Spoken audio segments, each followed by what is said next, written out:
Hey everyone, thanks for joining us for another deep dive. You bet. Today we're tackling a topic that a lot of you have expressed concern about, Yeah. the future of Israeli democracy.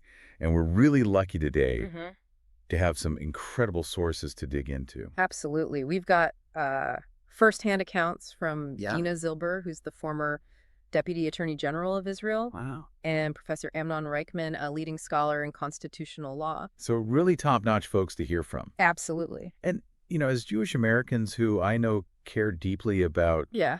both Israel and democratic principles, Right.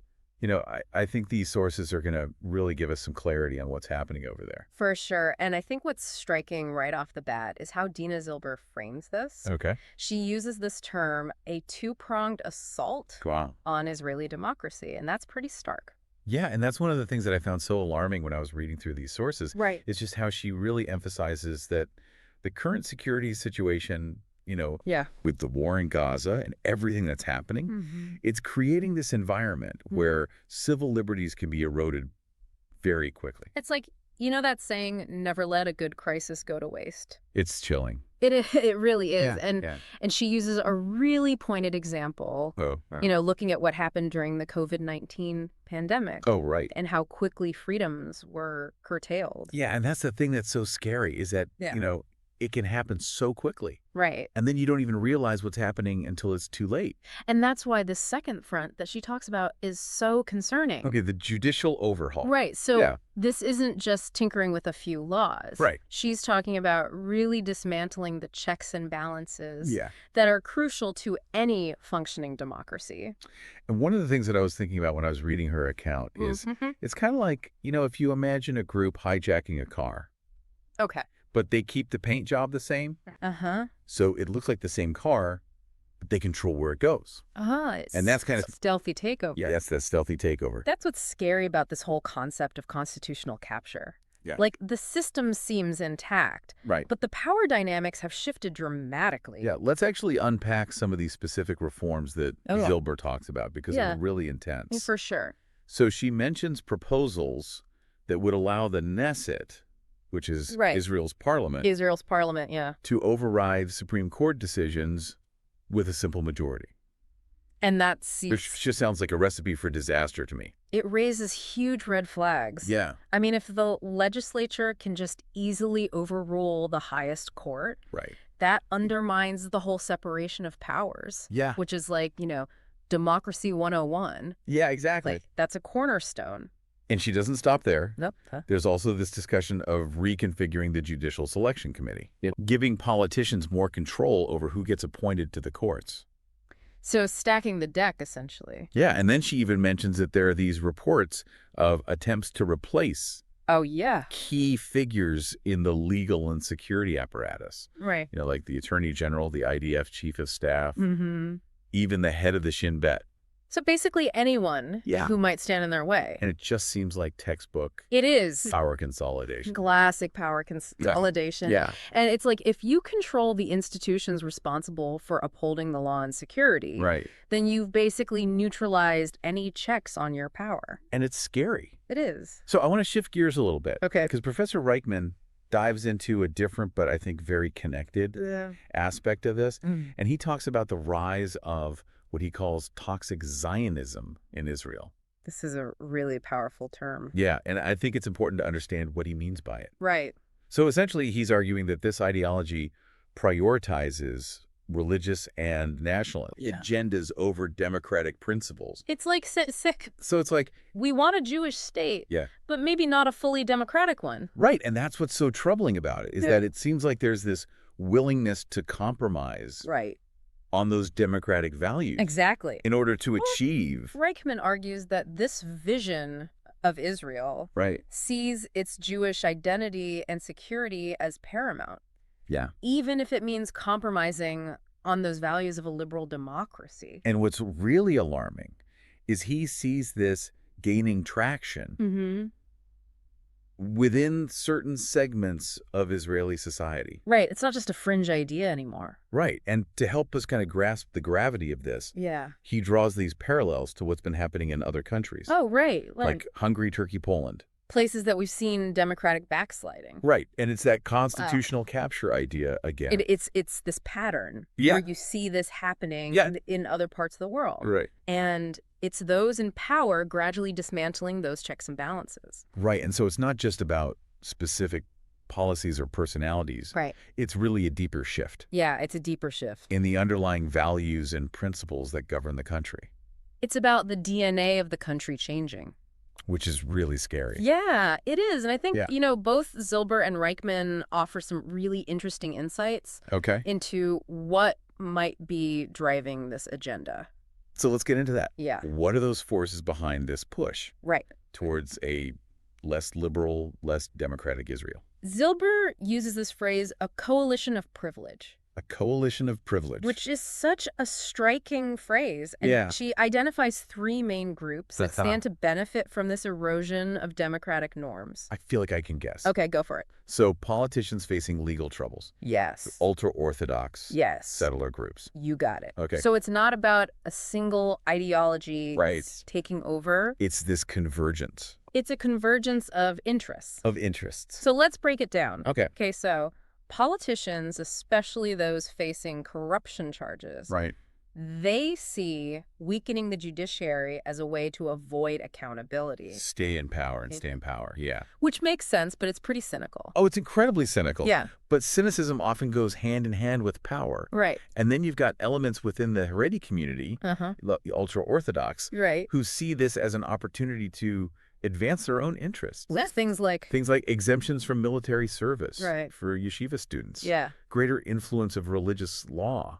And then, of course, the settler groups. Oh, yeah. Who are pushing for annexation of the West Bank and see a less liberal, more religiously focused Israel. As aligning with their goals. Yeah. So you've got this really interesting confluence of interests. Yeah. Politicians trying to avoid prosecution, Haredi communities seeking greater religious influence, settler groups pushing for territorial expansion. And what unites them? And what unites them is this willingness to chip away at democratic principles. To achieve their objectives. So this coalition of privilege idea. It's fascinating. Is fascinating, but it's also really troubling. It is. Because it suggests that this isn't just about abstract political debates. Right. This is about real people's lives. Absolutely. Being impacted by these shifts in power. And that's what we're going to dig into in part 2. Okay, so stay tuned. Yeah. We'll explore the impact of these developments on the lives of ordinary Israelis. It's going to get heavy. It is, but it's important. Yeah. To understand the stakes here. For sure. So we're back and...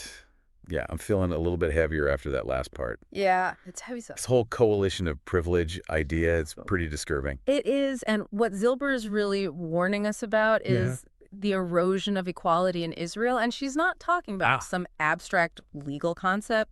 She's talking about real attempts to disenfranchise Arab voters. Wow. Create separate legal systems for Jews and Palestinians. Yeah.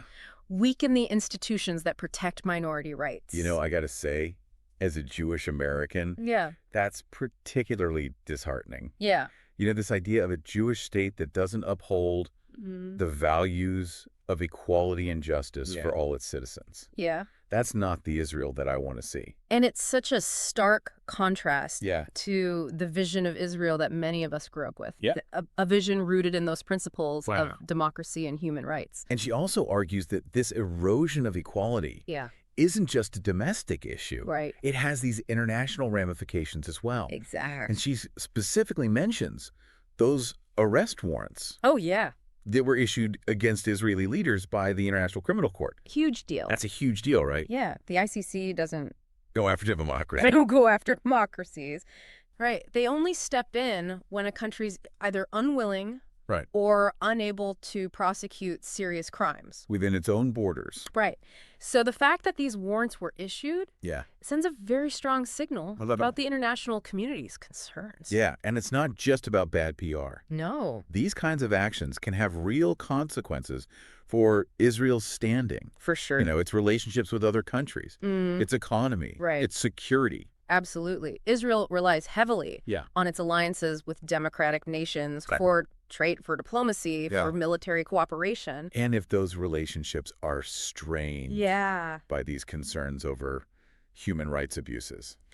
Right. If there's a sense that Israel is no longer upholding the rule of law, it could have a ripple effect. It could have huge ripple effects. Across many aspects of Israeli society. Absolutely. And I think this is where it becomes really crucial for those of us who care about Israel's future to speak up. Yeah. Especially, I think, those of us in the diaspora. For sure. Okay. So let's talk about that. Yeah. We touched on this in part 1. Okay. Professor Reichman's 3 points of action: staying informed, raising our voices, getting involved. Right. But what does that actually look like? Yeah. What can we as concerned Jewish Americans do to support a democratic Israel? Right. So first and foremost, Reichman stresses education. Okay. We need to go beyond the headlines. Right. Seek out diverse perspectives. From reliable sources. Right. There are so many organizations, journalists, providing in-depth analysis. Yeah, he mentioned one organization specifically. He mentioned Unacceptable. Unacceptable. Have you heard of them? I have. Yeah, they're doing really important work. Yeah, they're doing great work. In terms of raising awareness and mobilizing people. So it's not just about passively consuming information. No, it's about actively engaging. Right. Finding ways to amplify those voices that are calling for a more just. And that leads to the second point. Okay. Raising our voices. Right. And this could mean... What does that look like? Writing to our elected officials, engaging in public discourse, supporting organizations, like Unacceptable. Even just having those tough conversations. Yeah, I think sometimes people shy away from those conversations. I know they can be uncomfortable. Yeah, because they can be uncomfortable. It can be divisive. But if we really care about Israel's future... we can't afford to stay silent. Exactly. We need to have the courage to speak up. Even when it's difficult. Yeah, even when it's tough. And to challenge those narratives that are harmful to both Israel and the Jewish people. Absolutely. And then finally, there's getting involved. So beyond just talking about it. Right. What are some concrete actions? Yeah. So many ways to make a difference. Okay. Donating to human rights organizations, working on the ground in Israel, participating in rallies or protests, volunteering our time and skills. These are all tangible ways to support the fight. Support that fight. It feels like we're at a crossroads here. It does. The choices that are made now by Israelis, by those of us in the diaspora, it's going to have a profound impact. It will shape the future. On the future of the country. The country, yeah. But I also get the sense that there's still hope. There is. There absolutely is. Yeah. Both Zilber and Reichman emphasize that the fight for a democratic Israel is far from over. Okay. They believe that the actions of concerned individuals, both within Israel and internationally, can still make a real difference. So what can we do to stay engaged and hopeful in the face of such daunting challenges? Reichman offers some valuable advice on that. Okay. And I think it's a perfect way to wrap up part 2 of this deep dive. So stay tuned for part 3. Yeah, we'll explore his insights in more detail.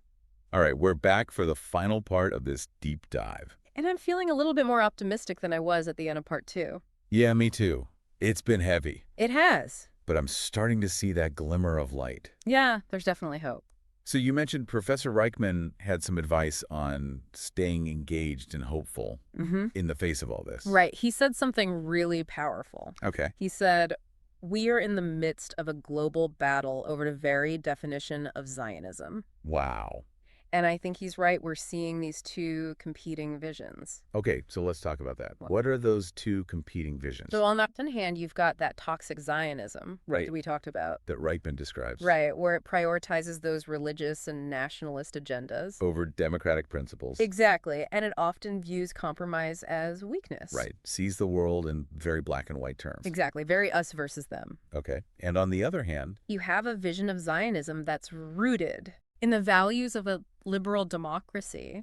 So? Equality, human rights, rule of law. A commitment to peace. Yes, a recognition of the complexities of the conflict. That's the Israel that I believe in. Right. And I think that's the Israel that a lot of us in the diaspora yearn for. Right. It's that vision. But it feels under threat. It is. It definitely feels under threat. So what can we do? Well, Reichman says this is precisely why we need to speak up and articulate our vision clearly. So how do we do that? It starts with education.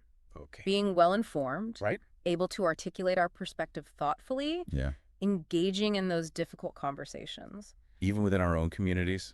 Especially within our own communities. So meeting people where they are, right? Listening to their concerns. And finding ways to bridge those divides. Yeah, those divides have gotten so deep. So deep. And I think, we as Jewish Americans we have this unique role to play. In this global battle of ideas. We can act as a bridge between Israel and the diaspora. Exactly. Advocating for policies that promote peace, justice, equality. For all. And you said earlier, silence is complicity. It is. So what are some practical steps we can take to move beyond? Right. So beyond just talking about it. Right. Supporting organizations like Unacceptable. Yeah. They're doing great work. Mm-hmm. Challenging discriminatory policies. Yeah. Supporting human rights defenders. Mm-hmm. Advocating for that more inclusive and democratic Israel. What about engaging with our elected officials? Absolutely. Does that have an impact? Huge impact. Really? Elected officials, especially in the U.S., they pay attention. Okay. When they hear from their constituents. So writing to our representatives. Yes. Attending town hall meetings. Making our voices heard. Those are concrete steps. They are. And then there's also just the power of personal connection. Right. Talking to our friends and family. Sharing what we're learning. Encouraging them to get informed. Those seemingly small acts. Can have a ripple effect. Absolutely. It's interesting to me that throughout this entire deep dive, we've been talking about supporting Israeli democracy. Yeah. And we haven't once mentioned the Palestinian people. You're right. It feels like there's a missing piece here. You're absolutely right. We can't talk about democracy in Israel without acknowledging the occupation. And the impact it has on Palestinian lives. Exactly. Any vision of a truly democratic Israel has to include a just and sustainable solution for the conflict that addresses the rights and aspirations of both Israelis and Palestinians. That's a whole other deep dive, I think. It is, but it's an essential one. Okay, so as we wrap up this deep dive, I want to come back to that question of hope. Okay. It's been a heavy journey. It has. But I feel this renewed sense of urgency and purpose. I think that's the key takeaway. Yeah. The challenges are real. They are. But so is our capacity to make a difference. And we have that responsibility. We do. To speak up, to get involved. Never give up on that dream. Of a just, democratic, and peaceful Israel. Exactly. This has been an incredible deep dive. It has. Thank you for sharing your expertise with us. My pleasure. And thank you to all of you for listening. Thanks for joining us. Remember, even small actions can have a ripple effect. They can. So let's go out there and create those ripples of hope.